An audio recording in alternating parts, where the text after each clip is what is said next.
And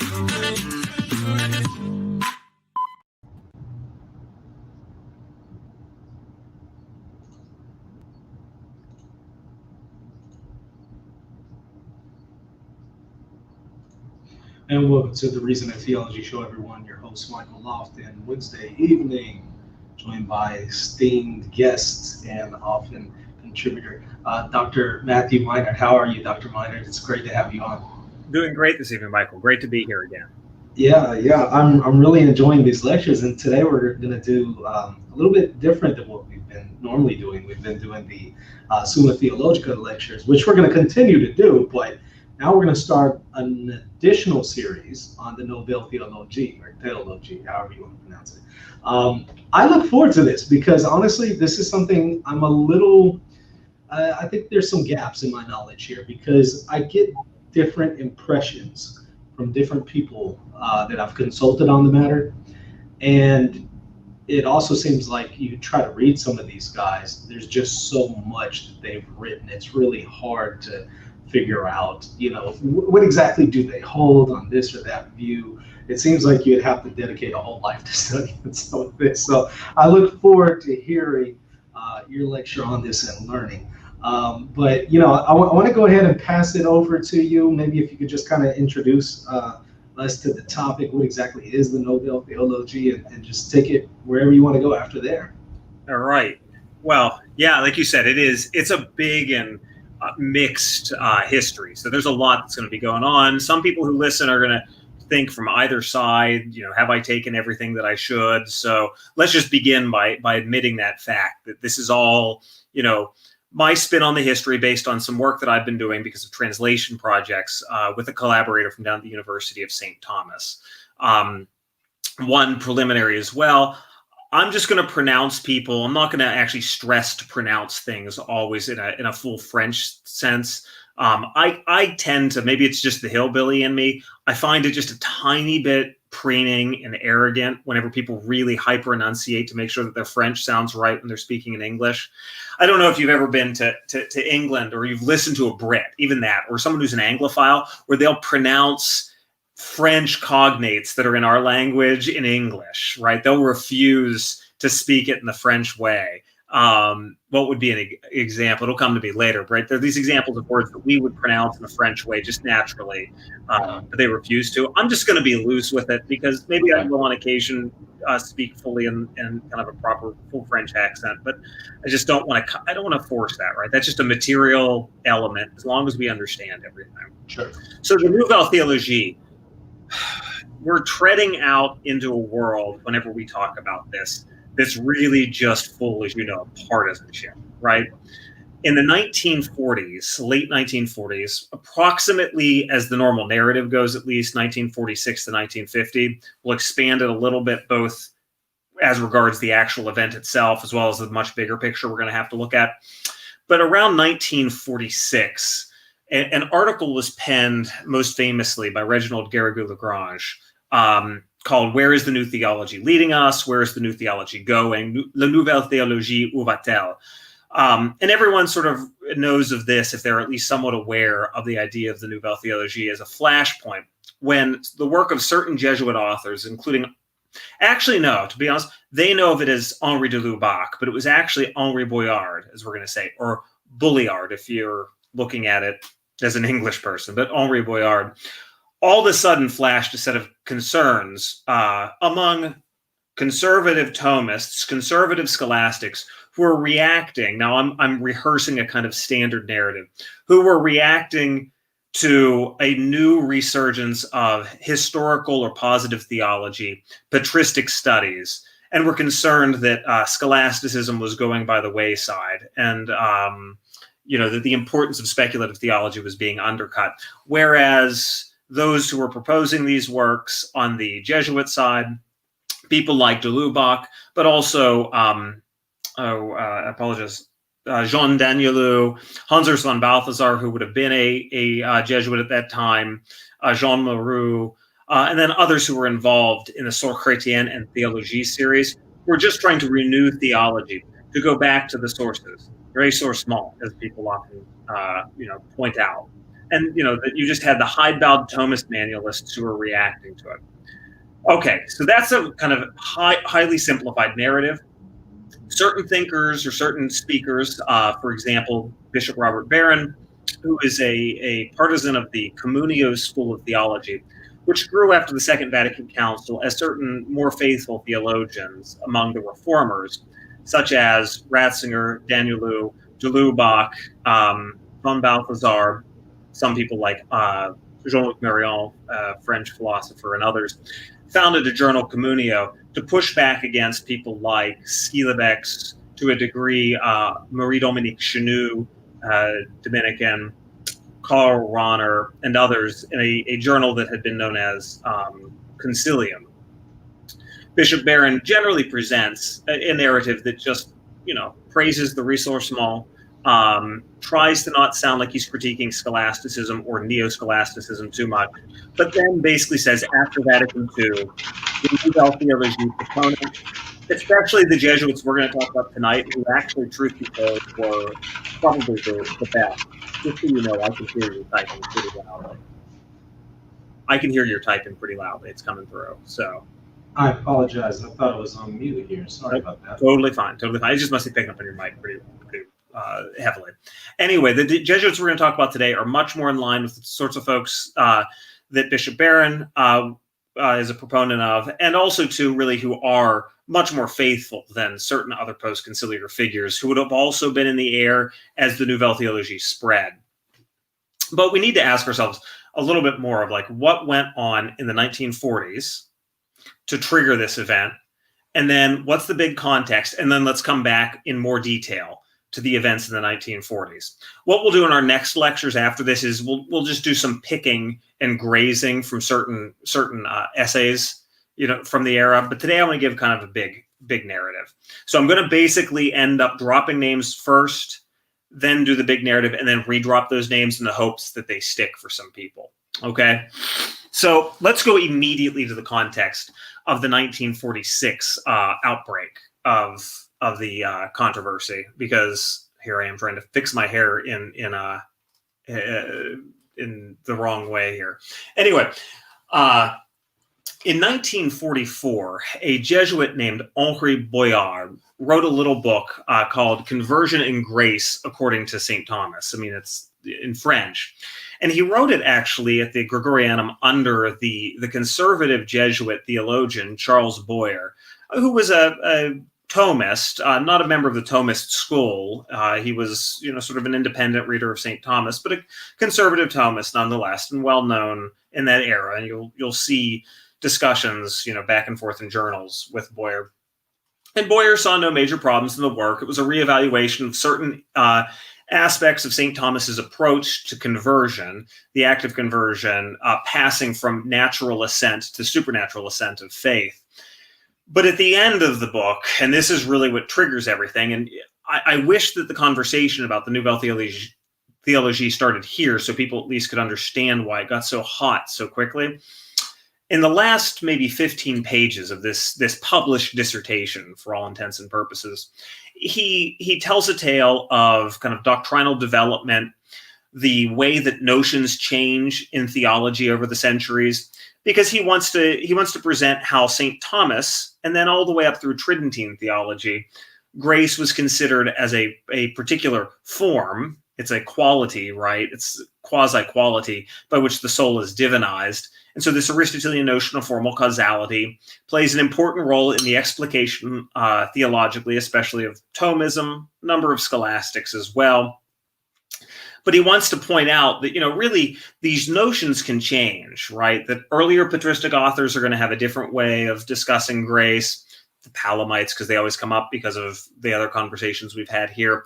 We'll speak of essence and energies of God. But the same fundamental affirmation is there. The grace supernaturalizes the soul and, grafts onto nature as supernaturalization.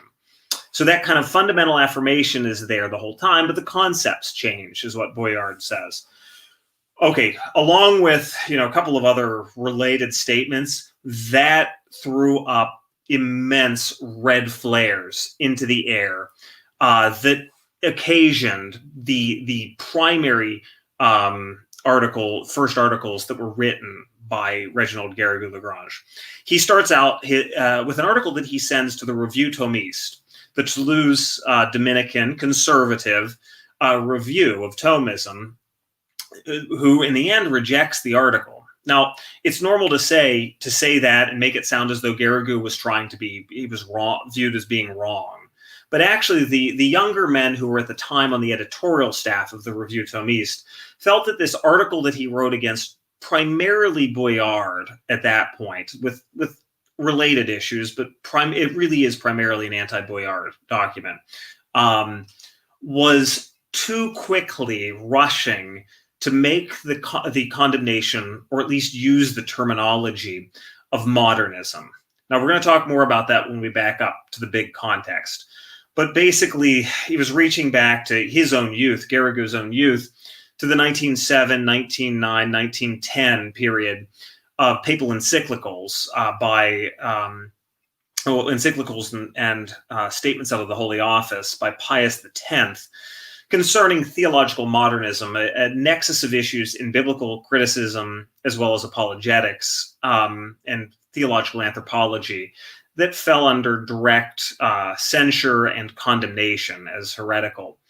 And so the younger Dominicans, just slightly younger, really, maybe a full generation younger, I guess, really, they felt that Garrigou was too quick to turn this into an affair that would call on the magisterium to react.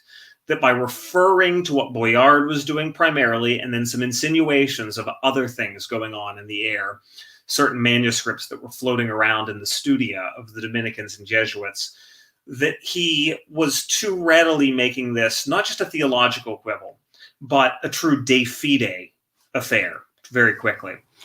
Now, interestingly, though, the Toulouse Dominicans were just as vociferous in their concerns. And Michel Labordette, who's not known today, partially because he himself was a bit of a perfectionist and didn't publish a ton. He wrote lots of reviews when he was the summary reviews of the literature whenever he was the editor at the Revue Thomiste, but he's not known all that well today. He pens a response actually to the whole Jesuit theological project during this period. And although he does directly critique Boyard, it's interesting that it's actually Michel Labordette who is the primary person who really pushes against Henri du Lubac, and not even really for his famed positions concerning the natural and supernatural order, the natural desire to see God, but actually for his work Corpus Mysticum, and then also to the notes that went along with the work he was doing on Origen at the time. So the Revue Thomiste starts its own path of articles that are written during the same period from 1946 until about 1950.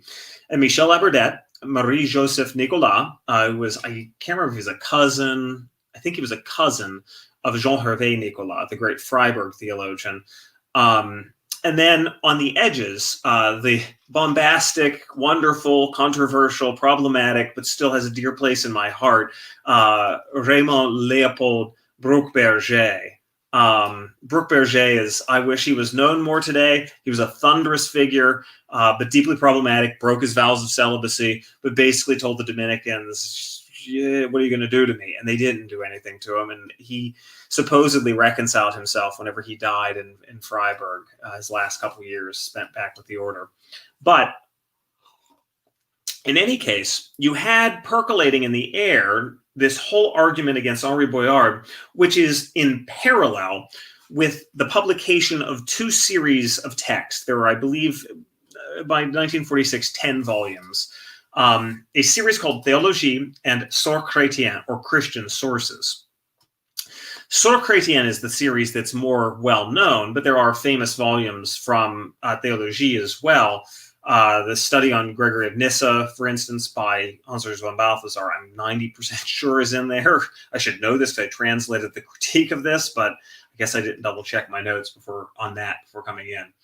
But the Theologie series is being written by Jesuits, basically, if not directly under the same editorial control, it's very close to the Sources Chrétiennes, because you've got things that are being published by Gregory of Nyssa, Origen, and then studies that are being written on scriptural interpretation and Origen, for instance, by de Lubac, or the Nyssa studies that are being done by Daniel Liu and von Balthasar. So most famously, the way of presenting this, and it's really the most unfair and pugilistic way of presenting it, is to say that the Dominicans were reacting primarily to the new use of the fathers and a misuse of the Greek fathers. There is a sense in which, people can go digging around in the fathers to try to abuse them for modern reasons. And to a degree, the Dominicans thought that the Jesuits were doing this. But in fact, Michel Labradette bends over backwards to attempt to say that he thinks these series are wonderful. He praises the wondrous idea of presenting theological monographs that are devoted to topics that are of currency for today, that presenting texts of the fathers can only be of the benefit, unknown in French fathers can only be for benefit for the readers. But he's vexed at the fact that there's a subtext as well that he sees as being quite clear in both series as being anti-scholastic. That it's not the texts of the fathers being reproduced that's anti-scholastic, even though he's accused of that by the Jesuits, and he responds quite clearly, and it's obvious in his text. It's the annotations, the introductions, and the footnotes that are clearly presenting these new texts of the fathers as though they are presenting a language that answers to the needs of today in a way that scholasticism no longer can. Now, that's a problematic thing, and it should just be owned a little bit, right? Michel Labradette himself notes that scholasticism has a tendency to become scolaire, to become overly freighted with erudition. There are big problems that trace throughout the history of scholasticism that everyone feels the need to kind of make further and further precisions on, that it becomes almost overwhelming and desiccating, and you lose connection with the sources of faith in Scripture and the Fathers, and even history. And positive theology, the study of the sources of theology and the historical arch of how those sources develop, is something that really is weak, at least for the scholastic mind, very often. And he owns this. But there ends up being a bit of back and forth, both defending Bouillard and then defending the series, Theologie, the series in plural, the two series, Theologie and Sur Chrétien. And then Labradette responds himself eventually, and this is very fast. I think it's 1947 already, so only a year and some change probably into the conflagration, that the Dominicans publish a combined volume with some extra essays in it that don't just have the things from the Revue Thomisme, but some other things, called Dialogue Theologique, theological debate or theological dialogue. I like to think of it as dialogue. And I actually think that what happened was the dialogue was delayed. Here, I am playing my own biases. And I just don't think that anyone who's a historian of Catholic thought, or anyone who's dealt with these issues can be totally unbiased. And I think it's better just to own that and then try in your scholarship, however, to be as fair as possible. I'm a person who will critique all of the hard-heartedness of scholastics and the tedium, to be honest. But I think that the Jesuits did not take up the dialogue. They scoffed. There was some really nasty stuff that was said in letters. There's a wonderful remark that Maritain made about their he was writing privately. He said, they have a barely concealed contempt and intellectual haughtiness or something like that. It's a little bit weaker than that, but he sees it as well.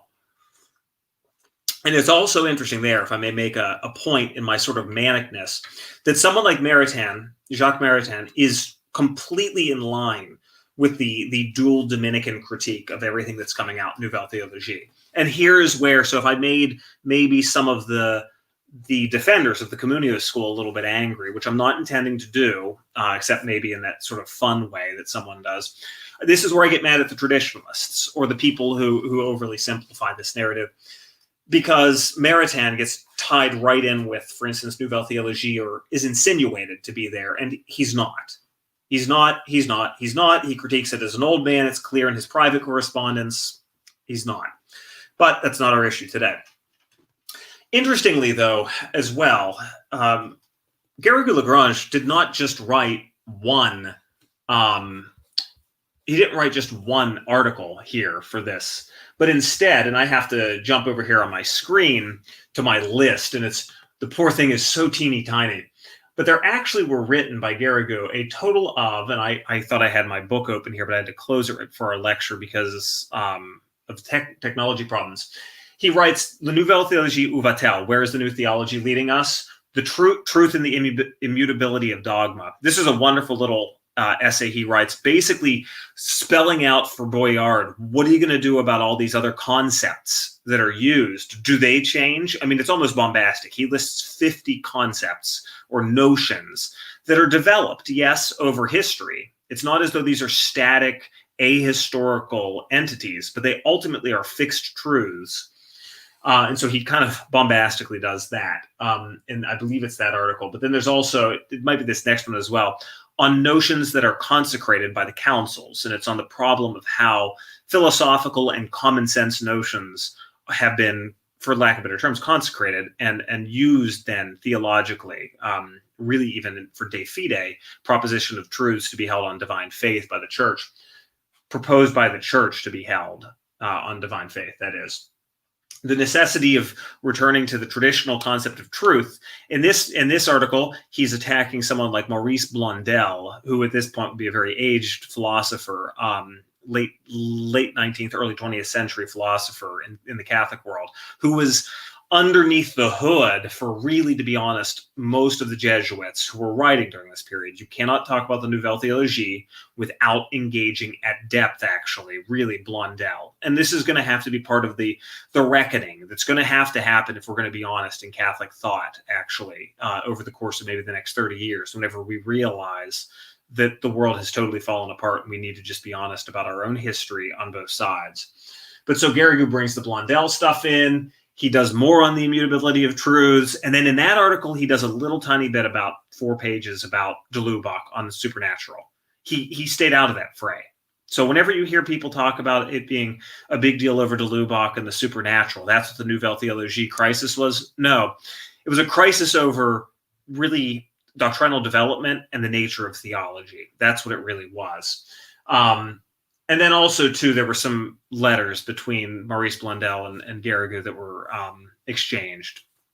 But I want to go ahead. So that's a lot of stuff, and it's actually just kind of scattershot. But I'm trying to, if nothing else in this lecture, introduce you to the big picture about the Nouvelle Theologie. And that's perhaps my own meandering mind. And so now I want to go ahead and back us out and try to figure out some of the narratives here, because this is it's an event that happened in the French Catholic world. And here I do agree with the idea that it's a French Catholic phenomenon that someone like Jürgen Mettenpenningen would present it as. Mettenpenningen wrote a book on Nouvelle Theologie as the inheritor of modernism and the precursor of Vatican II. The book is not bad. It's biased in I think a historically distortive way in the direction of the Nouvelle Theologie figures at times, but it's got a great bibliography, and it's not bad. It gives you the lay of the land as long as you remember where the biases are. And then there's also, too, John Kerwin's book. Dr. Kerwin, I think very highly of, who wrote a volume on kind of the generational shift that was going on in French Catholic thought during that period, and using generational analysis of where people were going through their formation to look at how this all sprung up. That's an expensive book from Oxford. So we need to pray that Oxford will finally, lower that price. But it's a French Catholic phenomenon, but we need to look at it historically. I always say, let's look back to the 12th century Renaissance. My dissertation director, Tim Noon, as I've said, I think in passing on here, used to joke that all of our economic expansion up till now is actually just riding the wave of the expansion of the Western medieval 12th century economic expansion. It's all just one big expansion. Okay, we can take it, because there's a truth there. Everything's organically connected, and economies picked up, and you can't tell the tale without going back to then. But you also can't tell the tale of Catholic thought in the, we'll say, early 20th century, the late 19th century, which is going to be very key for us, without considering very briefly a little vignette that takes us into late scholasticism, that gives you a feeling for why by the time of Vatican I, you have a real set of difficulties of reconstituting Catholic intellectual culture. It's really an issue. So late scholasticism is sometimes referred to loosely as decadent scholasticism, although that term is used by some people just to mean, I hate scholastics and I'm going to call it decadent. Well, decadent really would be like decaying scholasticism is somewhat what it would sound like actually in English if you were to translate it. Later scholasticism, really from the time of, it's beginning in the 14th century already and onward, does turn inward to a number of philosophical problems, a number of issues that are raised because of nominalist theology, the fracturing, explicit fracturing, which was already present in the 13th century, but explicit fracturing of different schools of theology that we've discussed in our other lectures, the Scotists, the Suarezans, but also to the Albertinists, small groups of people who may follow someone like Meister Eckhart, the Bonaventurians that remain, the Thomists, and then there are sub-branches within the Thomists even arguing with each other. There's, a period of scholasticism that becomes, increasingly the internal bickering of parties. But it's also, too, filled with flashes of light among the various schools. And, just as much as I would praise the commentatorial work done by Sylvester of Ferrara, Cajetan, Thomas de Vio Cajetan, or even someone like Prierius, but then John of St. Thomas, and then later on into the real modern period, people like Billuart or Guérin or Gonnet. You also have the immense work that's being done by the Coimbrechenses, the Coimbra Jesuits, and then Suarez's commentaries and his metaphysical disputations, which really set the stage for people treating metaphysics separately and in a philosophical manner. It's quite a fruitful period. That being said, though, the rise of modern philosophy slowly but surely begins to tilt scholastic concerns because, various theologians and philosophers, I could cast aspersions at Jesuits, but, this becomes quite widespread throughout Europe, begin to adapt methods from, be it Cartesianism or the mashed up Cartesian scholasticism of German scholasticism, people like most famously Christian Wolff, who is a distiller of stuff out of Leibniz and an organizer of stuff out of Leibniz into a full scholastic framework. This ends up affecting scholasticism and makes it perhaps, slightly better at answering this or that modern problem, but ultimately destabilizes its overall connection to its scholastic patrimony, which, for instance, would have always looked at theology and philosophy as very closely united, and where you're going to have some of your best philosophy being done in theology. And so by fracturing this world into not only the internal schools, but also a kind of quasi-modern method and an older, purely scholastic method, you do lose continuity in the basic conversation that you would have. Now, the commentating schools still exist. It does exist among the Jesuits. You have a number of Jesuit figures, and I'm much more of both partisan and better trained, at least to a degree, in the later Thomists. And they're keeping up, kind of following and kind of hyper commentaries on Thomas and commentaries that are taking other commentators into view. But they're at least keeping on the whole, a big portion of the whole cursus of theology in their commentaries.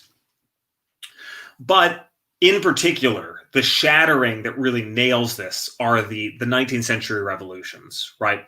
I guess 18th century and 19th century revolutions, because of course the French Revolution in the 18th century marks for the Francophone world, and then like the 1848 revolts marks for a number of European nations, and then Kulturkampf and Germany, a shattering of regular ecclesial frameworks for formation of students, right? You're scurrying to try and keep your curricula together. And so it takes basically the papacy of someone, not someone like, it is Pius IX, to begin a real reconstituting of of Christian thought, the way that Christians should respond to the modern world. There's a lot of desire, for instance, in the German nations, in people like Georg Hermes, Anton Gunther, these are most famously the ones condemned, Jakob Froschhammer, who are really post-Kantians, deeply, deeply post-Kantian and post-Hegelian in their approach to theology, and they're condemned for a number of things at Vatican I, as well as in certain letters that are sent to the Archbishop of Cologne and Munich Freising by Pius IX. Most famously, Pius IX's encyclical and then accompanying document, which is the most famous, in 1864, was the Syllabus of Errors. It's this condemnation in 1964 or 1864 of modern errors, and Contra Cura, which is the encyclical that went along with it.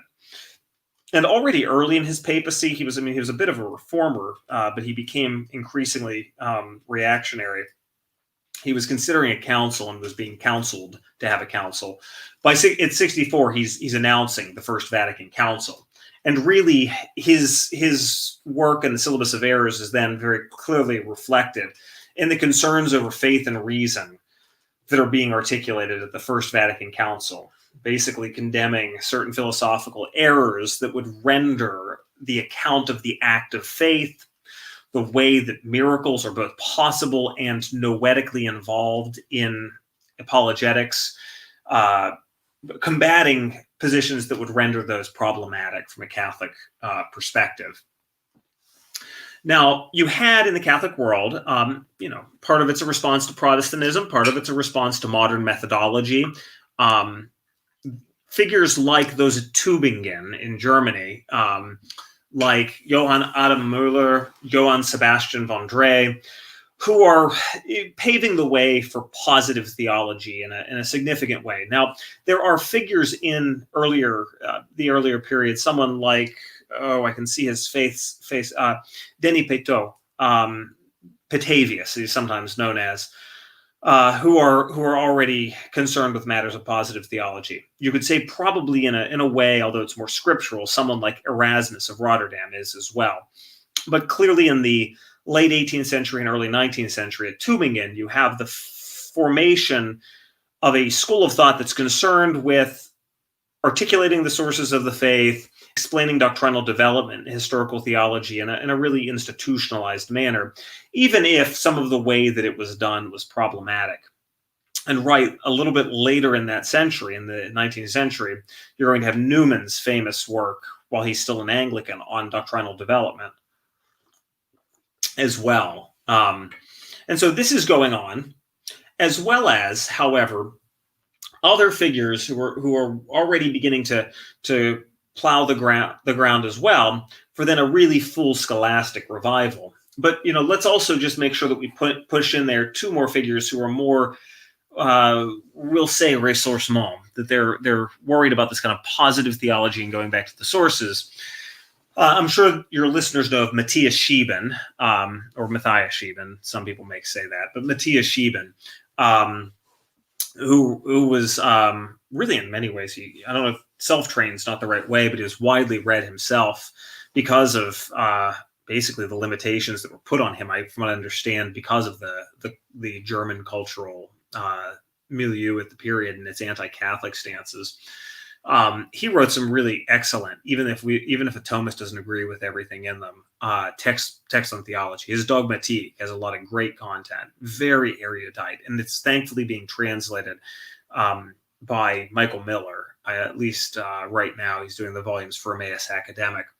But also the Patrologia Latina and Graece series is published. They're not the best of editions, but they're getting the texts out by Jacques Paul Migne, who publishes, I can't remember if it's all on his own dime or he finds some supporters, but this is at least a massive undertaking of bringing the Latin and Greek fathers into decent texts that are available pretty widely. I mean, it's really an important thing, and I'm sure that historians of late 19th century Catholic thought and patristic scholarship can tell you about the importance of this as seeding the later work that would be done on critical editions and in positive theology. To this day, people still will be citing PL and PG. And I just think that that's important to see, that whatever one may critique for the state of the texts that were used, you need to sometimes have this kind of work that breaks the ground. But you also had, at the same time, Jesuit figures like Luigi Tapparelli, who was most famously involved in teaching things surrounding Catholic social teaching and was of influence on the social teaching that would then come out of the papacy of Leo XIII. Joseph Kloitchen, who he had a kind of troubled career, but he was involved deeply with the First Vatican Council. Johann Baptist Franzelin, very famously involved in the First Vatican Council.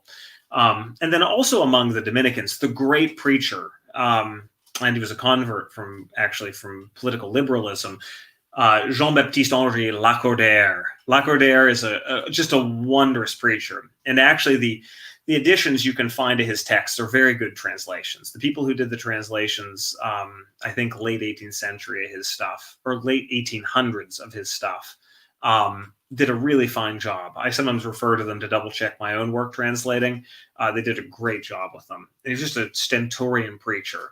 But also too, Tommaso Maria Zigliara, eventually Cardinal Zigliara, was very involved in a clear Aristotelian renewal within the Dominican order. And he did some excellent stuff about apologetics as well that would then ring down into the 20th century. I mean, you can't do 20th century Thomism without the influence of Zigliara, as well as Alberto Lipidi, sometimes who is referred to as being more Neoplatonic, as is what I've heard. But he was involved in refounding certain studia that then would have been of influence for the guys who crested into the 20th century. And then some other figures. But this brings us into this period of scholastic renewal, and there we could get many other figures as well. Someone like Martin Grabmann as we move into the 20th century. But this is, in the end, the project that falls not to Pius IX, but instead to what we could think of as maybe our next narrative circle. So we've had kind of late scholasticism trying to respond to the modern period, and then really a crystallization that happens in the papacy of Leo XIII and his encyclical famous Eternityatrice, which is on the renewal of Christian philosophy. Very important to note that fact, actually, that it's about Christian philosophy. And it's known as being, yes, a stirring call to Thomism. And yeah, my students point out always when they look at the document, yes, remember, most of it is go back to Thomas. It's many paragraphs about the importance of Thomism as a theological or as a philosophical system of use for theology and theological explication. But it's most normally said that this encyclical, which was promulgated in 1879, from what I understand, ghost written by Zigliara, was the beginning of the Neoscholastic era, is how this is presented. That's quite true. And there were many who were not scholastics. And so, like your neoconservatives, I suppose you had those who now newly became Thomists. But it's always important to remember that the Jesuits and the Dominicans in particular both held the candle of scholasticism alight. And even though they had their travails because of the revolutions, scholasticism did not totally die out. And I just think that's so important to see. And it's important not to call everyone a neo-scholastic. I don't like the term, actually, to be honest, because it lumps together so many people who may or may not be neo.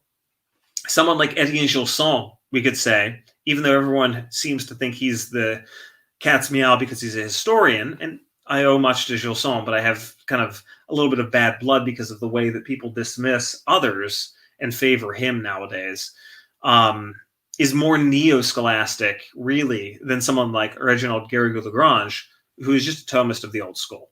He's just a Thomist of the old school. And we could do this with other figures as well. There are neo-Thomists in the sense of people who try to marry Kant with Thomas. And so you have the famous, but now kind of rotting away finally, transcendental Thomism that was kind of all the rage all the way through, even its influence on someone like Rahner. But there is a neo-scholastic period, and there is this almost over-preening literature of things that are written ad mentem tome. What would Thomas's thought have been?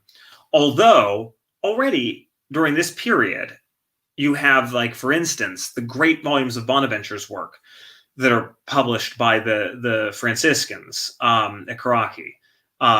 You slowly but surely have the work that's done for Scotus. His poor texts are just so much harder to put together, but you have that work that's going on to bring them out of the wadding edition and get them into a real critical edition. And they did really, the Scotus Commission did just great work. You already had Mina and the Latin fathers and Greek fathers occurring.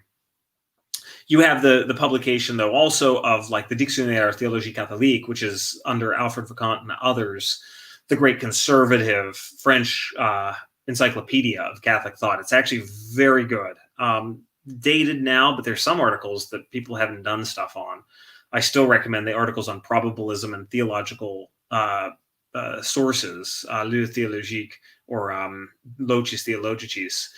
In there. There are many others that probably are the same way. And even to this day, people still refer to the work that was done on Palamas in there, even though it was a little bit bombastic and dismissive.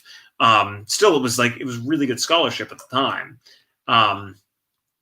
But in any case, you have an entire period here where scholastic medieval thought is being taken up to address modern problems. And it's applied both in epistemology and metaphysics, for philosophy, and then also in the social domain as well. It's actually very much at the heart of the social encyclicals, like Rerum Novarum, and then all the later ones as well, that begin to become more mainstreamized, made more mainstream under Leo the 13th. I mean, really, you can go back to Gregor the 16th and Mirare Vos. To start that whole modern social encyclicals, but it's most well known as Rerum Novarum. So you have scholasticism answering modern problems, and that's actually an important thing to see here, is that you have an arch in the 20th century that connects to the 19th century problem of answering the modern world. And so the scholastic renewal of the 19th century, seeded slowly but surely by the events that occurred in the papacy of Pius IX, is meant to be part of the way that the Catholic Church answers modern problems. And of course, there are theological things being pulled from scholasticism as well. It's a theological renewal as well. But it's going to become more theological, actually, as we move into the 20th century.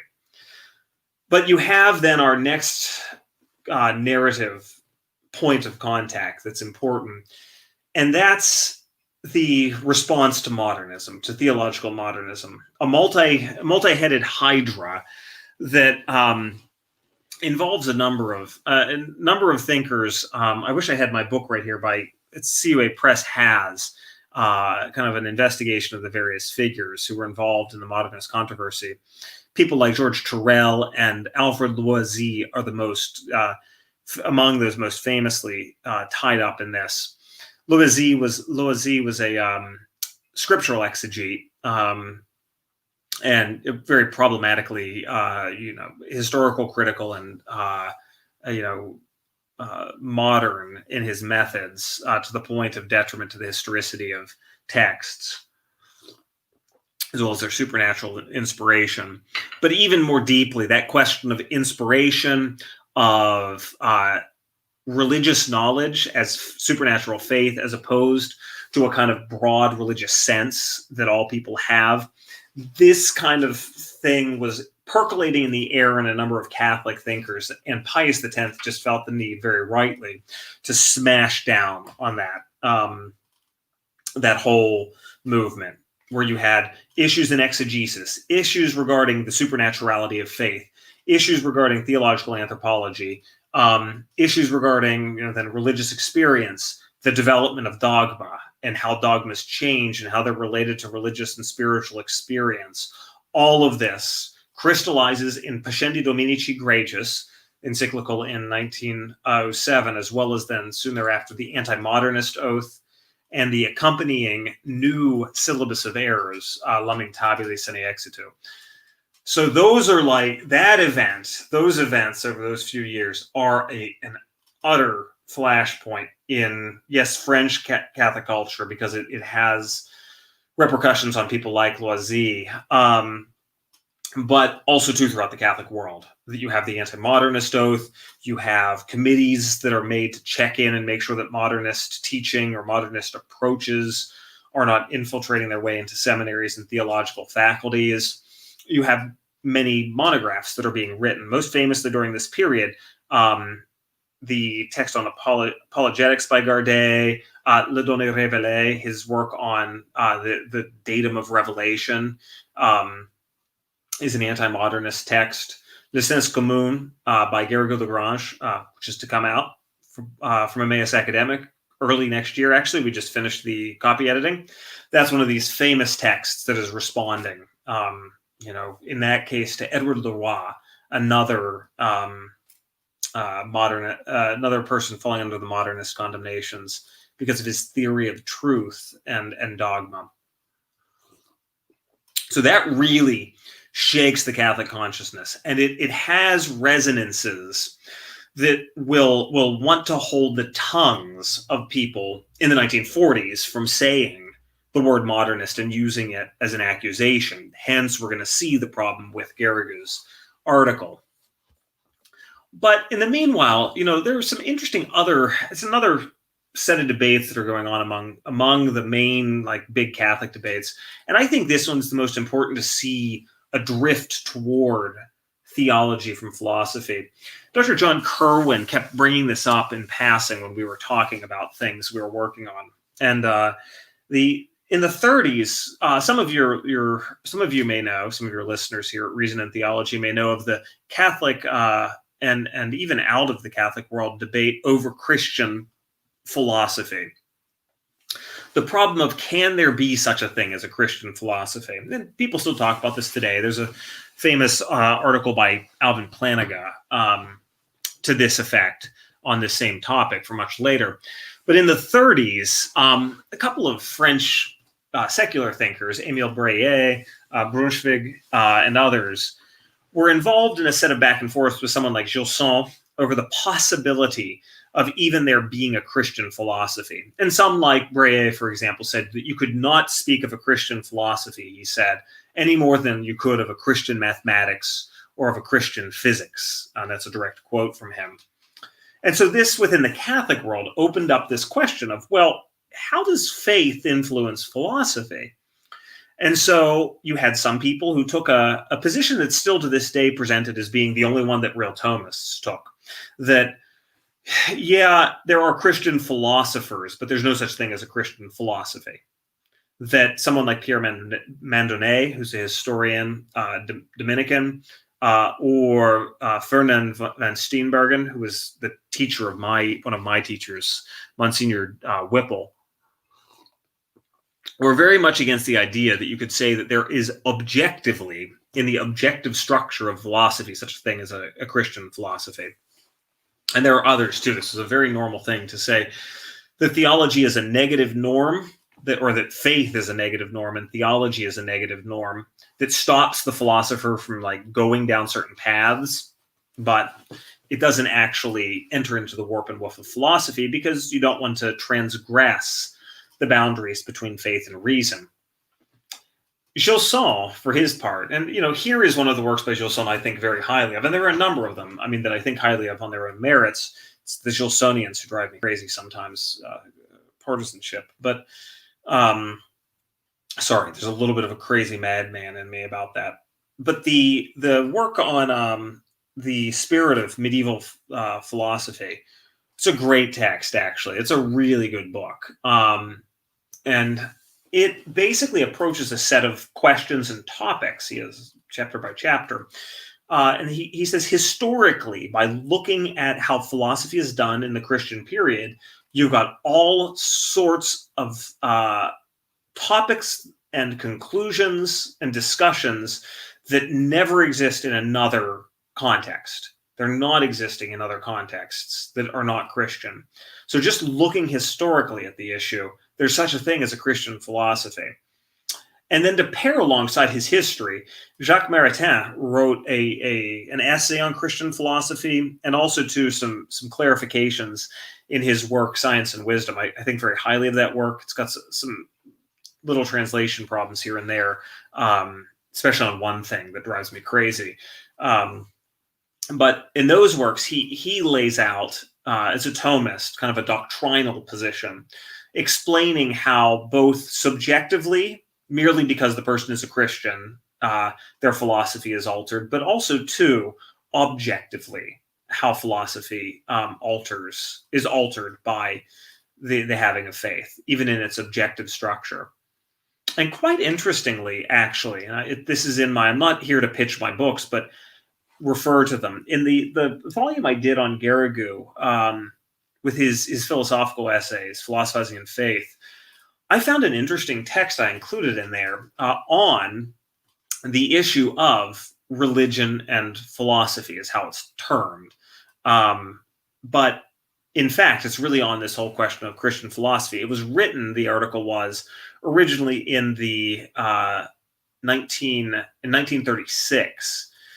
So you're well into this debate in the 30s. And Garrigou takes a position that's very close to, in the end, Maritain and Gilson. And he even ties it in to some of those figures from the 19th century who were condemned. People like Gunther and Froschammer. I think Froschammer is brought up, and Georg Hermes. And then he has some really interesting responses to people as he's talking. It's a very interesting text. At the same time, there's also, and this is where I'm getting into more of the research territory, and I'm trying to plant seeds. In 1935, there was an article of the Revue Thomiste that was dedicated to the issue of theology. What is theology? What are its duties? Some various other discussions. I should have pulled up my copy of that issue of the Revue Thomiste. That indicates there's something in the air that they're looking to address. Now, it's been suggested to me that perhaps this is the rumbling of things now that are going to push us into our immediate context. In 1937, and I wonder if this is already percolating in the air among the Dominicans, Marie-Dominique Chenu, who was a historian, medieval studies, also a theologian of his own right, on other topics about the modern world, but very much a medieval historian. I can't remember if he was the region of studies, actually. I think it was a region of studies at the Salchoir, the Dominican study house, and in Belgium, but the French would go there. And Chenu gave a talk that then circulated under the title Le Salchoir, une école de théologie, Le Salchoir, a theological school. In it, he lays out his vision, or the vision that he thinks applies to this program of studies that they have at Salchoir. One that's, in his eyes, influenced highly by the careful historical contextualization of the thought of Aquinas. And he sees himself as developing the program that was laid out by Ambroise Gardet. I personally think Gardet is far closer to Garrigou. Most, I think, honest people would have to say that, to be honest. But there were things that Gardet did do to update the curriculum there in his day at the turn of the century that would at least have influenced and increased the role of positive theology, the theology of the sources. and especially the historical Thomas. But Guardet, till his last day, was involved in very technical intra-Thomistic debates. He got in a lot of heat because of how he agreed with Cajetan on something about self-knowledge, and he drew heavily on John of St. Thomas for his mystical theology in the same book that I'm referring to on the structure of the soul and mystical experience.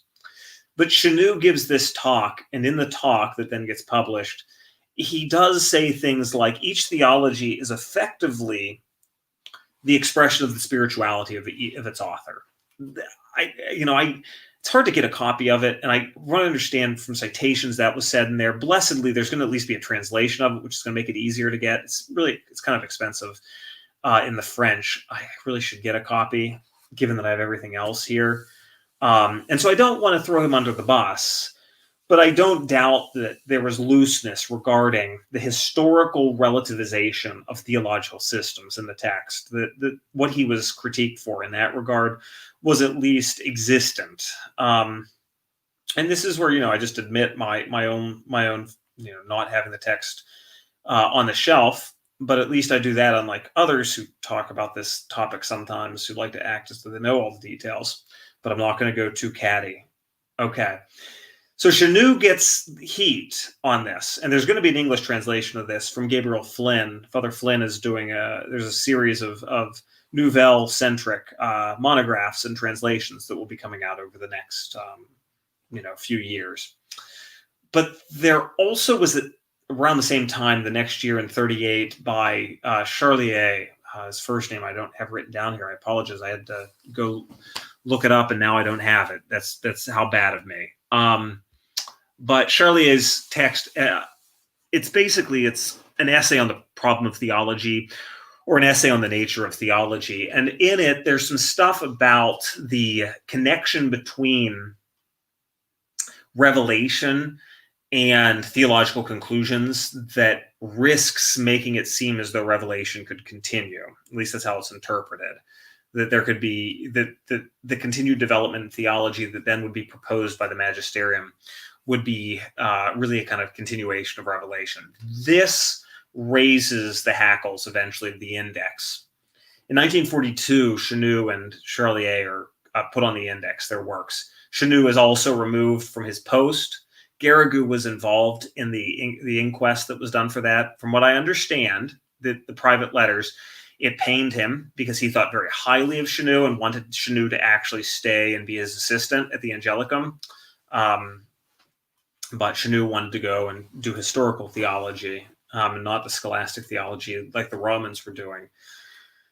But in 42, he gets condemned. There were already rumblings of problems, or Dominicans writing against him. For instance, Marie-Rosaire Gagnabé, who was a student of Garrigou and then eventually was highly involved in the schemata for Vatican II, the initial schemata on the church, for instance. He wrote a set of articles from 38 to 39 based on his dissertation on the nature of theology, where he responds. He does one thing where he's responding in part to issues in humanist theology historically in the 1500s, but then also to responses to Charlier's text as well. And then in 43, he ends up getting back in the fray with another text as well by a German author. But so we have this problem of the nature of theology, the way that faith and the articulation of the notions of faith, and the notions that are used to express faith are developmental and reflective of their era. So it's really the problem that goes back to the modernist era that was really quite improperly answered by the modernists. And it was already in the air prior to that, and it's being just very deeply discussed among many figures throughout the late 19th and early 20th century, even scholastics. There's a deep discussion of this among the scholastics. But it starts coming to the fore again here, not only in them, but then in that text by Henri Boyard. And then also in the texts that made up those two series that we mentioned, Theologie and Sur Chrétien. In Theologie, you have the discussion of, particular, monographic topics about mystical experience and Gregory of Nyssa, scriptural exegesis and origin. In Sur Chrétien, you have new texts being presented old text being presented anew in French with annotation that says, listen, the fathers have a vocabulary that speaks to us in a way that the scholastic, time-bound text of old really no longer does. And so we need to kind of recast our notions in these patristic terms. This is one of the reasons why I think that the neo-patristic synthesis is very much derivative or very influenced by this same vein that's somewhere in the air at the same time. But I'm not capable to trace out. But theology and Soeur Chrétienne had involved Boyard, de Lubac, Danielou, and Hans Urs von Balthasar. And of those, Danielou's actually the closest, even though he tends to want to do a lot of work with existentialism and Marxism. He's actually closest in bent and also, I think, in humility to the Dominicans who critique. And Boyard at least gets involved in a real conversation with Garrigou, and they have a little bit of back and forth at least. But in 1946, you have Garrigou pen the article on the New Theology that's most famous. You have Pius XII respond that there is a new theology that seems to just roll along with new concepts, that as it rolls along, it seems that everything from the past is just done away with. And there's a famous quote of his that got closed here on my screen, but I'll go ahead and pull it back up, that, it's cited by Garrigou, and then it becomes kind of a standard thing to say, look, the Pope is on our side. And so give me but a moment here. My apologies. I looked over earlier and didn't see it, and I thought maybe I can sneak it in, but here we go.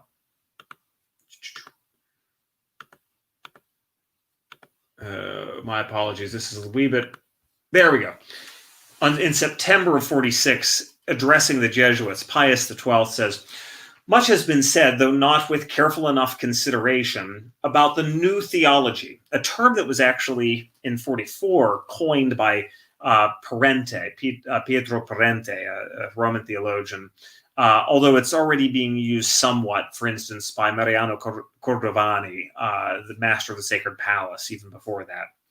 But Pius says, much has been said, but not carefully enough, about the new theology, which, since it rolls along with everything else rolling along, because everything develops, notions develop and change, in a continuous motion, will forever be in motion without reaching some destination. If it seemed that such an opinion, if a new theology like this would be embraced, what would become of Catholic dogmas, which must never change, and what would become of the stability and unity of the faith? Claims like what's being said not only in Boyard, but in papers that are circulating among the studia, that are somewhat being implied in the pages of the works by the Jesuit fathers in Soeur Chrétienne, although there's a couple Dominicans who are involved in that series as well, actually, and Theologie, seems to imply that our theological systems and our notions that are used for expressing dogmas change with time. And this seems to harken back to modernism.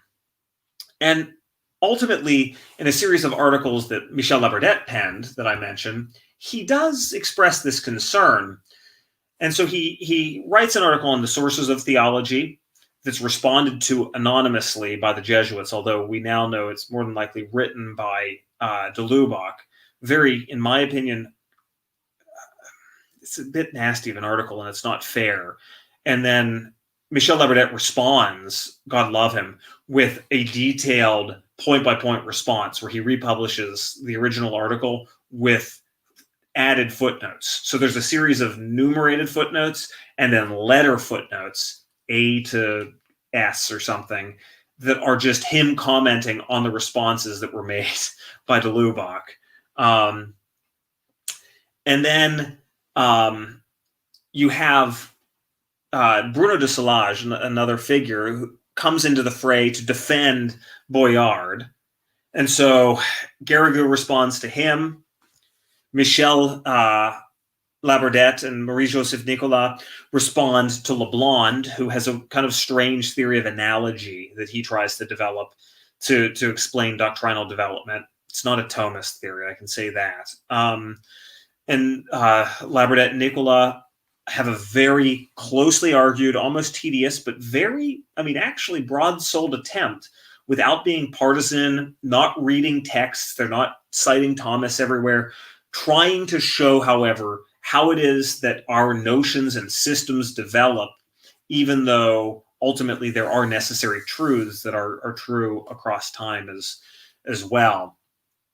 And then you have, I'm just trying to pull this other text over, because I've got this huge diagram that I made of all this. You have also further responses that are made directly to that whole vein with the de Lubac article that then are put together in that volume I mentioned called Dialogue Theologique. And you also have Marie-Joseph Nicola doing a little bit of writing on these topics as well during this period. Brooke Berger writes an introduction that's just absolutely wonderful. And then you have the promulgation of the encyclical by Pius XII, Humani Generis. Humani Generis actually deals with a number of topics. It's not structurally just about the new theology. Actually not at all. But it comes up, and it does have some clear remarks while trying to say that scholasticism can indeed be developed. You cannot just act as though all that has come before in Catholic theology in the West should just be thrown away. And it starts out with some global concerns, really some pretty standard boilerplate stuff all the way back into the Vatican I era about natural and supernatural knowledge and historicism and the worries about that. And then there are a number of little topics about what's going on in theology, and this is where you have the bulk, the body of the response to the Nouvelle Theologie, and so you have really it's numbers 9 to 28. It is a significant section of the encyclical, and it notes that there are philosophy issues here, and this is the underlying problem actually, is that you have scholastics on the one hand, who are basically working within a scholastic framework. And then you have Blondelians. Poor Maurice Blondel. I can't believe I didn't talk about him. My apologies. But Maurice Blondel is a heavily post-Kantian Catholic thinker who attempted to show how natural reason calls for the supernatural order by running up against the boundaries and holes that exist in reason. And he strove mightily to show how still grace remains gratuitous. But he was forever critiqued for not doing that clearly enough. And he has a theory of truth that Garrigou thought was pragmatic. And in the end, the encyclical in 1950 is covertly acknowledging that there are philosophical issues that are actually underneath the hood of this theological debate that's happening. And then you have discussion after that of philosophy issues, actually, the nature of the intellect and the will, theology and ethics, Thomism's place in philosophy, the room that legitimately should be left to experts to discuss things in, yes, theology, but also philosophy. Quite a bit of freedom, actually. But the church can judge philosophies that are ill fit for revelation and expressing revealed truths. And then there were some other issues at the end that were much closer to issues coming out of the sciences. So this is where you have the famous stuff about monogenism and evolution. And then also, too, a closing about the necessity of not being falsely irenic, of not being falsely concerned with a peaceful way of trying to compromise with those with whom you disagree speculatively. And so this is the point where, at this point, people are no longer teaching. De Lubac actually gets pulled by his superiors before the encyclical, and it seems to be all just a way of trying to prevent, anything from bubbling over. You have eventually von Balthasar leaving the Jesuits. He writes his, quite. It's not negative, but boy, it's reactionary work on. It's called Raising the Bastions, which is worth reading today to get a feeling for what people are thinking in that era. And people keep doing their work then after the 50s until they famously become periti, theological experts at the Second Vatican Council. And ultimately, the Nouvelle people actually have the greatest of influence after things are significantly shifted in response to the initial documents of Vatican II. But that's not today's conversation. But what I tried to present to you today here is, and I know it's a lot, and I know that it's kind of scattershot, but I wanted to do it off my head with my notes kind of over here in front of me. I wanted you to see vitally the big narrative that's going on in the background of this argument that happened in the 1940s, so that you have a feeling when we talk about little issues, right? What's the big picture? And also, too, I want you to have the big picture so that whenever you listen to partisans of this, either side, really either side, you will have at least a moment to say, let me go back and take a look at, Kerwin. Let me go back and take a look at even Metten Pennigan with caveats. Go back and look at stuff on Vatican I. Go back and hopefully look at the book that I will be having out with a collaborator as well. Hopefully in the next year, or year and a half, because everything's slow. But you'll say, let's go back and look at all of the details and think through the articles that exist. There's also Patricia Kelly's just released but very expensive book by Bloomsbury, which has some of the text. It's Nouvelle-centric, but and its text of Labradette is not actually his response, but that's okay. Go and look at the text and you'll say, okay, there's a lot more to this story than what I'm going to get from, I hate to say the names, it's like even someone like a Bishop Barron, who does a great deal of good work, but who's going to present this sort of simplified anti-Neoscholastic narrative sometimes, or at least sounds like it in his presentation, or someone like Taylor Marshall, who's going to tend to only talk. They only talked about like Nouvelle Theologie Uvatel, but what about the whole context of who he's responding to in there, all the other articles he wrote, what the other Dominicans were doing, and then we barely even touched on the SJs, to be honest, because my own training is much more on the OP side. And so I want you to have all of that, because this is a flashpoint for some of the big arguments that are going on in the church's world today. And while I personally think that the poor Dominican side was and has been ill-treated, I just think that honesty and dialogue on this is actually quite important. I mean, I would love someday to be able to talk to Bishop Barron and say, listen, I will never say that the communio view is the only one that should reign after Vatican II. But that doesn't mean that we have to be shooting each other in the head, but that's not today's issue, I suppose.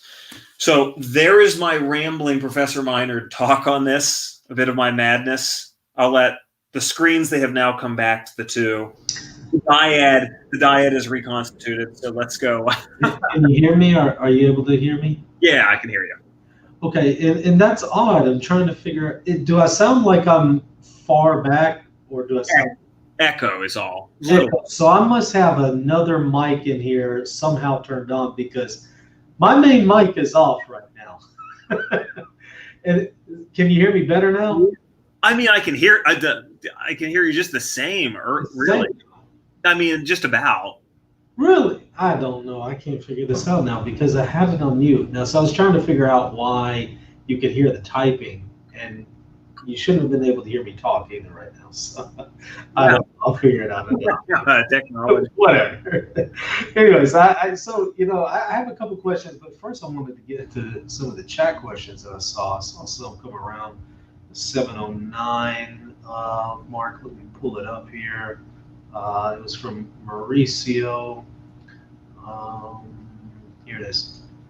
Where does Bishop Barron's narrative fit with this? I know you kind of talked about it. Maybe. Yeah, I should have totally re-listened to it, because I wanted to listen to a couple things at least quickly recently, just to get a feel for you. Let's remember what people talk about. Bishop Barron very much talks about the ressourcement, going back to the sources, the work of people like de Lubac as precursors for Vatican II, and read in light of the Communio school as basically being this utterly necessary corrective to scholasticism, which was hidebound and in the end didn't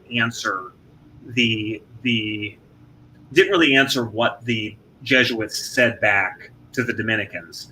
Bishop Barron never has mentioned that I've heard, and I'm quite fine if he does somewhere, but you rarely hear anyone talk about Michel Labradette. Etienne Fouilleux, who's a liberal church historian, talks about how Labradette's interaction and the Jesuits' non-response is one of these great tragedies of the era, actually. Bishop Barrett doesn't really talk about that. You don't get the sense of, to be honest, Boyard. If he mentions Boyard, it's in passing. That drives me insane because it's clear that Boyard is the person Garrigou is responding to and not de Lubac. And so you have a kind of narrative that's like, de Lubac wants to go back to the sources and other people want to go back to the sources. And isn't it good to read the Bible and have the fathers? And boy, Garrigou didn't like that. Garrigou was mad because Boyard, at the end of his book on conversion, sloppily talked about doctrinal development. Not only doctrinal development, dogmatic development. You know, the whole way down, it looked like modernism unless Boyard could respond. And Boyard tried to, but it was sloppy what he said because he had some weird theory of judgment where you could affirm the same truth but have concepts that change.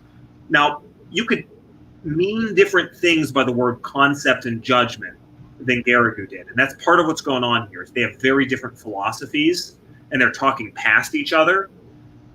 But Garrigou just says you can't say that the concept develops in its actual objective content. It may become more explicit, it may become more distinct, which means that you are going to articulate it. But that's not the same thing as saying that the concept swaps out and something else is used. Because Boyard says the notion of formal causality, for instance, at Trent, used for the doctrine of justification, is just time-bound. And that's the problem. And if you don't admit that that's what was reacted to, you're just not telling it. You're not telling a true narrative. And it makes me really angry that a conservative bishop does that. And it makes me really angry because I'm not a traditionalist. So, like, the problem is who can respond to that? Sorry, I get very mad because I just feel that the Dominicans were so ill-treated. Not even Garrigou. I know I'm a Garrigou translator. This is about Labradette, actually, for me, because I spent a lot of time translating this text for the volume I have under consideration. And he was a prince. And these people won't even acknowledge the actual real response that happened. There you go. There's my response. And I haven't even had a drink, just tea. Here's another one. Are there any good and Orthodox theologians who fall under the Nouvelle Theologie? Yeah. Yeah. Is it inherently modernist? Like, first of all, luckily they didn't try to articulate a full theory of development, so they prevent themselves from falling into modernism, right? I mean, Boyard does whatever, you know what I mean? He really tried to respond. You know, it's like de Lubac read him like a positive theologian who has lots of decent insights, but you got to be really careful with him systematically. I think Ratzinger's the great example of someone who, even though he's not the same as de Lubac, he was so influenced by von Balthasar that, you know, he's not a scholastic. He doesn't speak a scholastic vocabulary like someone like Rahner does, who's more problematic, but poor Rahner's a mixed bag too. Ratzinger kind of backs himself into like a realist position, an anti-modernist realist position on his own. It's like you kind of want to say to him, I wish that you had 2 years of good scholasticism, so then like you could have molded the two worlds together better. Right? He's really, I think, dispositionally the safest of all of them. Danielou, whenever he's not like totally just in the let's dialogue with existentialism and Marxism vein, which is not, he's not doing it willy-nilly. He's got lots of decent stuff. Systematically, though, the stuff is just problematic. I mean, there's stuff that's in between the lines of the Corpus Mysticum on mystical body, which is good. There's something in between the lines that's really bad about the nature of theology, but there's a good study in there of how historically the notion of mystical body slowly changed from being Eucharistic to being ecclesiological. I think it's the general gist of it. It's been a long while since I read it.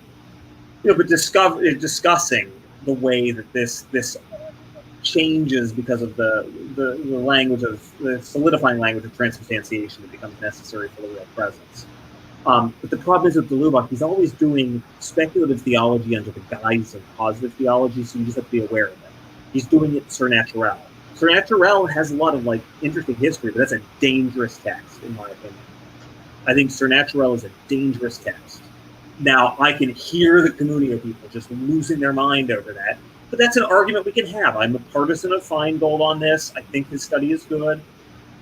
So yeah, I mean, like, I'm always of the opinion of Ratzinger. I owe a debt of filial piety to Ratzinger. He's the safest of all of them.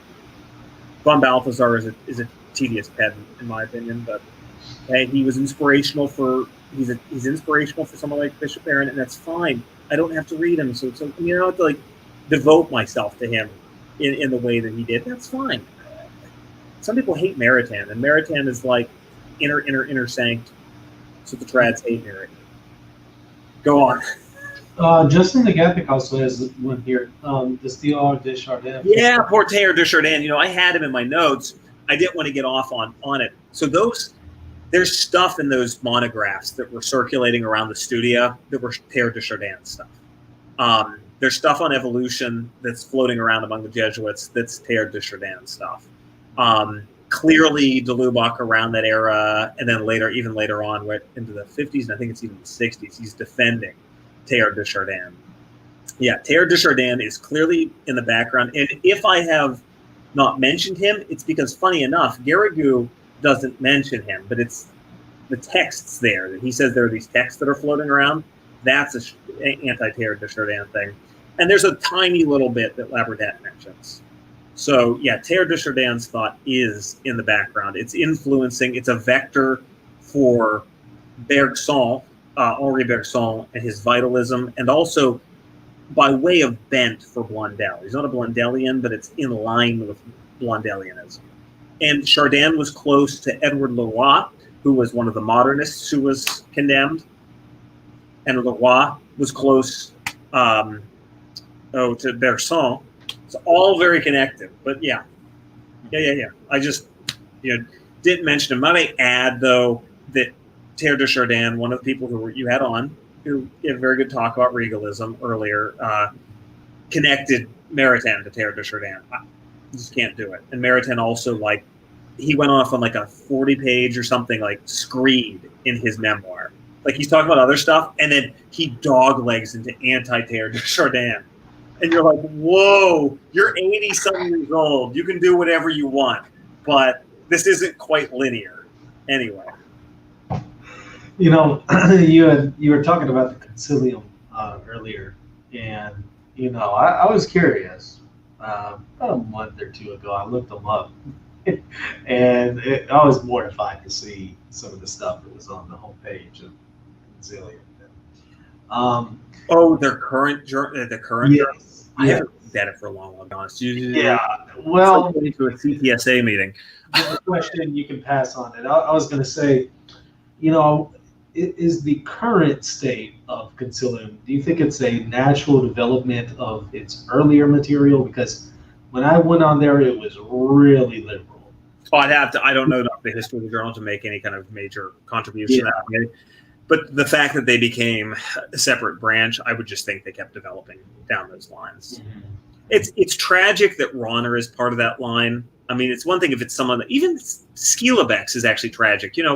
Scholasticism's very early work is like really, it's maybe it has on sacramental theology has some little problems that become seeds that then go into his heretical positions. But Soujoul, Father Soujoul, the ecclesiologist at Freiburg, he has a great text at CUA translated a few years back. He thinks very highly of his dissertation, Scholasticis's dissertation, and he had it translated from Dutch into French. And there are themes about the sacramentality of Christ that are quite important for ecclesiology and sacramental theology.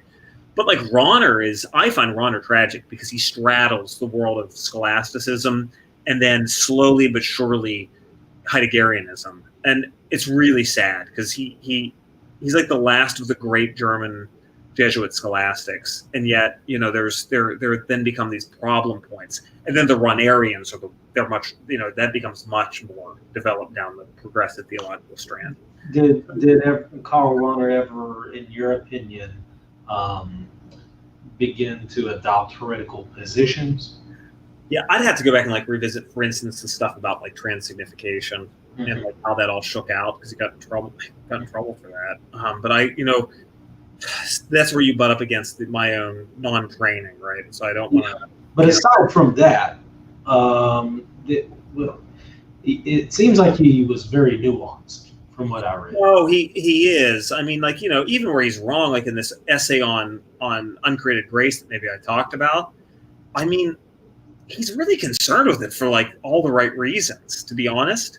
And he's just taken a position. Like, if you were an Easterner, you'd look at it and say, even though it doesn't talk about Palamas, which is weird.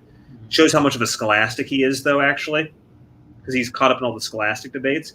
It's very close to the Eastern position in many ways. And you would be like, okay, well, it fits there. Like, I'm a Thomist and I don't burn myself up in flames over this, right? Whenever I talk about Palamas. So, I read that in him. I'm like, no, I mean, it's a quite nuanced position trying to articulate divinization. So, yeah, but I don't want to venture too far on that water just to go, Sure. I'm not going to do the rahner bashing, right? This is where like you're not wanting me to actually. Sure. Where certain people would want me to go. All right. From the bits I know, Yeah. I'm not going to, there are other things about like the knowledge that Christ had that even, that he pushed on some real buttons that I think Thomists then had to respond to, that were important. And his idea of the problem of where the treatise on the Trinity is and how it's underrated in theology. I mean, even if, his approach to the economic Trinity and the immanent Trinity is a little off, right? He's quite worried about, like, why isn't the Trinity at the center of theology? It really, it needs to somehow be reflected across your treatises in theology. I still believe in the scientific structure of theology, but I think that question was very important. I don't want to throw someone under the bus that way. I don't think you want me to either. No. I mean, I think he's very nuanced. There's some things in him I don't agree with. I mean, Sullivan reads him as indicating that he maintained the view that, for those who were ignorant, invincibly ignorant, God uses the non-Christian religions as a means of grace. It comes ultimately from Christ, but it's through the religion. That's where I would depart with him and say, no, not at all. But I understand why he arrived at that position, but I wouldn't agree. Yeah, especially when you get to the ecumenical stuff, I just get nervous because that's definitely on the fringes of my expertise, right? And I know how a Thomist should respond to that, basically, but I can see how he's going to get there, and I just think that you can correct it. I mean, maybe in his lifetime he couldn't be corrected, but in purgatory he'll be fine. Right.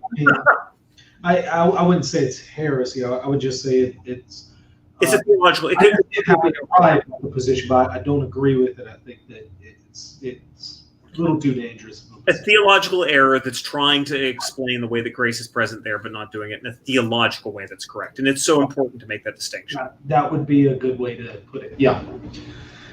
Here's a good one from John DeRosa. I spoke to a priest writing a book on Vatican II, and he said the phrase Nouvelle Theologie is derogatory. Curious about what Dr. Monitor thinks about this great stuff as always. Yeah, I mean, there is a sense in which it's derogatory, right? And then it becomes a thing to throw back and forth. The Lubach will be like, we're doing old theology because we've got the fathers, right? New theology is post-Baroque theology. It is. It starts as a negative expression when it's used by B. Cordoviani or B. Parente or B. Garrigou-Lagrange. And so, yeah, it is a negative term by drift. The problem is, because you have a dialogue space in which it's used, you need it as a referring expression to be able to say, well, the Nouvelle Theologie phenomenon. But it is so variegated. They are different by training and by bent and what they're doing, that it's very hard. I mean, someone like Ratzinger, if you want to stick him in there, he's a biblical theologian in the end, is really his bent. Very different than the others. But yeah, it is. It's historically a derogatory term, and then it's freighted with that. Yeah. What do you think of McLuhan's Thomism? You're talking about Marshall McLuhan. I don't actually know much about that. I remember when someone pointed that fact out to me. Years ago now. Gosh, I read the media analysis book by him, right? The famous one, Understanding Media or whatever. But I actually can't answer that, and I apologize, because when someone pointed out, him being a Thomist of sorts, it intrigued me. I need to go over to the Lyceum, actually. place that's run by Brian Kemple. I'm going to be doing a lecture for him next year there, but I've known Brian for some years through the Maritime Association. Someone did a lecture on McLuhan over there. So if you're interested in it, I mean, definitely go over there and listen to it, to the Lyceum. I don't see any other questions, so we'll go ahead and wrap it up there. Did you have any final comments that you wanted to make? No, that's it. We'll see next time what I'm going to put together. What this is partially coming from is as I start to jot things down for the course. Yeah. What do we have to look for the next one?